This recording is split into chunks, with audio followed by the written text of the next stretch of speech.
Most importantly, Nawaz bowled 3 overs. For me, it's very important that he goes out to bowl. And wicket भी ली उसने. और he looked hungry, he looked furious, he looked angry. He looked angry because he wanted to make sure यार क्या है मैं bowler too. Just not hesitate कि तो मुझे बैट्समैन खिलाओ मैं बॉलर भी हूँ. लेकिन it's really heartening to see कि यार Pakistan team looked very hungry. बस इसी किस्म की हंगर हमें चाहिए on Sunday. That's about it. Reason why India का एक बुरा दिन तो आना है. That has to be Sunday. हमारी बैटिंग लाइनअप अगर देखी जाए तो 7-8 तक जाती है, ठीक है, तो बैटिंग हमारी स्ट्रांग बनती है, ठीक है. दूसरी चीज ये है कि जब आपकी अपनी परफॉर्मेंसेज इंडिविजुअल परफॉर्मेंसेज ना हो तो वो चीज आप पे एक्स्ट्रा प्रेशर डालती है, ठीक है. हमारा ऐसा कोई कंसिस्टेंट प्लेयर आपको नजर नहीं आ रहा होगा. एक आध अगर मैं नाम सरदार फरहान कह देते हैं, चलो इंडिया के खिलाफ फरहान ने रन किया, ठीक है, इंडिया के खिलाफ उसने रन किए. हमारा कोई कंसिस्टेंट परफॉर्मर नहीं है जो कंटिन्यू रन किए जा रहा हो, जो अंदर जा रहा हो और हम पूरी तरह बाहर बैठ के कॉन्फिडेंट हो कि यार ये रन करेगा, ठीक है ना. हम पूरी तरह कॉन्फिडेंट नहीं है. तो जब आप जब शॉट्स मारने भी जाते हैं आप उस कॉन्फिडेंस के साथ नहीं मार रहे होते हो क्योंकि पीछे आपकी परफॉर्मेंसेज नहीं है, आपके माइंड में वो चीज आती है, आप उस तरीके से अपने आप को नहीं दिखा पाते बैटिंग में. तो असल जो इशू है वो हमारे लड़कों की इंडिविजुअल परफॉर्मेंसेज बैटिंग में नहीं है, जिसकी वजह से वो कॉन्फिडेंस उनके चेहरों पे नजर नहीं आ रहा. पाकिस्तान की टीम भारत के खिलाफ पिछले 2 मैचेस में नाकाम रही, लेकिन इसके बावजूद सुपर 4 मुकाबलों में श्रीलंका और बांग्लादेश को शिकस्त देकर फाइनल तक रसाई हासिल कर ली है. इस बड़े मैच में पाकिस्तान की क्या हिकमत अमली होगी और पिछले I think Pakistan has done well. Wicket बहुत मुश्किल था.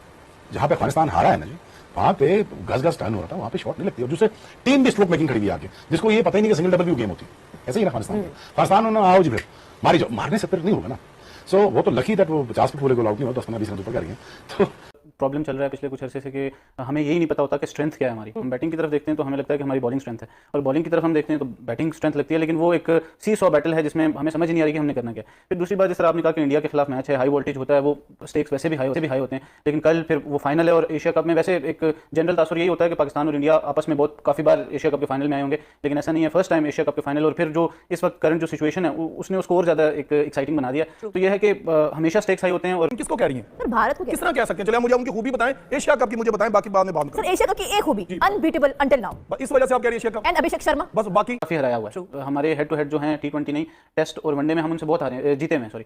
तो अब जहाँ ये जो बात आती है कि अभी क्या होता है, तो मुझे यही लगता है जिस तरह आपने कहा कि प्रेशर हैंडलिंग, नर्व्स की जो गेम होती है ना, आप कोई भी बड़ी टीम हो कोई भी छोटी टीम हो, जब आप स्टार्ट करते हैं मैच तो वो 50-50 स्टार्ट होता है, लेकिन नर्व्स की जो गेम होती है वो जो अच्छा प्रेशर को हैंडल करता है वही जीतता है. और वो शायद हमारे प्लेयर्स में इतना नहीं है क्योंकि बड़े मैचेस इतने नहीं खेलते कल की. लेकिन बस अब बस मुझसे बर्दाश्त नहीं हो रहा, वेट नहीं हो रहा, प्लीज मैच स्टार्ट हो जाए.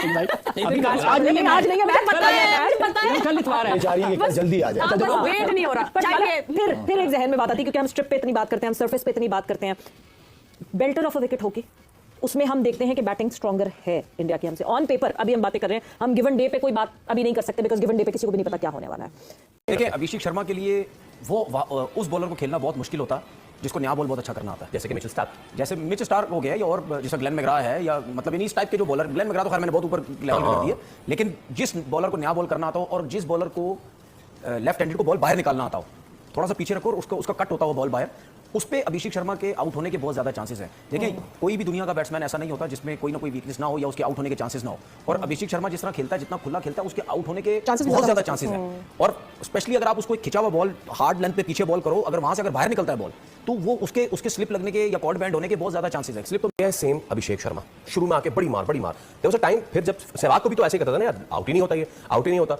अभिषेक शर्मा का भी ये आउट ही नहीं हो रहा. इससे पहले कि मैं तनवीर भाई फवाद भाई से बात करूं, उमर गुल ने कुछ मशवरे दिए हैं, जरा वो भी दिखा दीजिए ताकि फिर हम इकट्ठे ही इस पे बात कर लें. उमर गुल से पूछा गया कि भाई क्या किया जाए अभिषेक शर्मा का. उमर गुल जो है उन्होंने साइम की भी बात की है. वैसे उमर गुल ने और शोएब अख्तर ने दोनों ने बात की है. साइम की भी हम आपको सुना दिखा देते हैं. लेकिन भाई साइम रन नहीं बना रहा, बॉलिंग में से डाल रहा है, प्रेशर से निकलने के लिए खुद को मजबूत करना पड़ेगा और फखर को साइम के साथ ओपनिंग करनी चाहिए. Okay, this is one thing. इसी गुफ्तगू में और शोएब अख्तर ने भी कहा कि अभी तक किसी ने उसको पीछे लेंथ पे खिंचा हुआ बॉल ऑफ पे नहीं कराया. जो कर रहे हैं आगे कर रहे हैं. स्टार्ट करते हैं जल्दी टॉप 3 अगर हैं आपके सामने. अभिषेक शर्मा को कहां बॉल करें?